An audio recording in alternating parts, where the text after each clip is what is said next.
आपण बघत आहात धुमाकूळ महाराष्ट्र न्यूज, मराठी बातमी आपल्या हक्काची। आजेगाव येथे माळावरचा महादेव 25 वर्षांची अखंड हरिनाम भागवत कथा परंपरा कायम।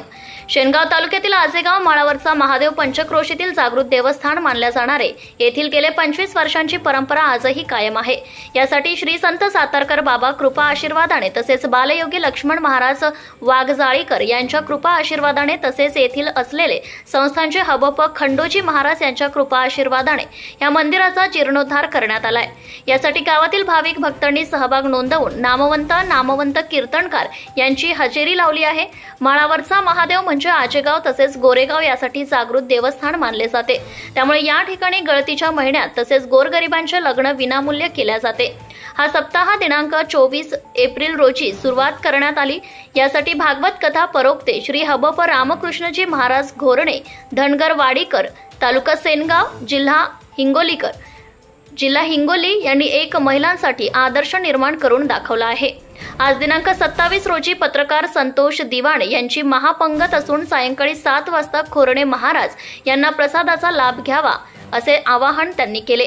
नामवंत कीर्तनकार हबप प्रभाकर महाराज गोभणीकर तसेच हबप राम महाराज सरकटे आळंदी, हबप हरिदास महाराज पोळे यशवंत महाराज फाले पुणे, हबप ज्ञानेश्वर महाराज महाले बुलढाणा, हबप नामदेव महाराज फराळ सोनपेठेकर महाराज दस्तापूरकर 2024 रोजी हबप माधव इंगोले आळंदीकर यांचे सकाळी 9 ते 11 काल्याचे कीर्तन होणार आहे।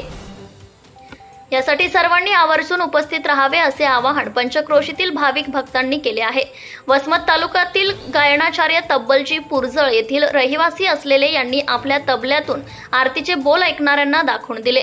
त्यांचे सहकारी यांनी मोलाचे सहकार्य केले। शिवाजी खरात शिवणी येथील गायनाचार्य यांनी मोलाचे मार्गदर्शन दाखवून दिले। 2024चा सप्ताह असा कधीच झाला नाही। या गोडवाणीतून हरिभक्त पारायण व्यासपीठ चालक रामकृष्णजी खोरणे महाराज यांनी आपल्या मधुर वाणीतून कलाकृती करून श्रीकृष्ण जन्म किती सांगू मी सांगू कुणाला, आज आनंदी आनंद झाला, आज आनंदी आनंद झाला या कार्यक्रमांमध्ये गावात तसेच परिसरात भक्तिमय वातावरण तयार होऊन हरिभक्त पारायण खोरणे महाराज भाविक यांनी लाभ घेत आहे। या सप्ताहाची सांगता दिनांक बुधवार 1 मे 2024 रोजी असून माधव बाबा इंगोले यांचे सकाळी 9 ते 11 कीर्तन झाल्यानंतर सर्वांनी महाप्रसादाचा लाभ घ्यावा असे आवाहन पंचक्रोशीतील भाविक भक्तांनी केले आहे।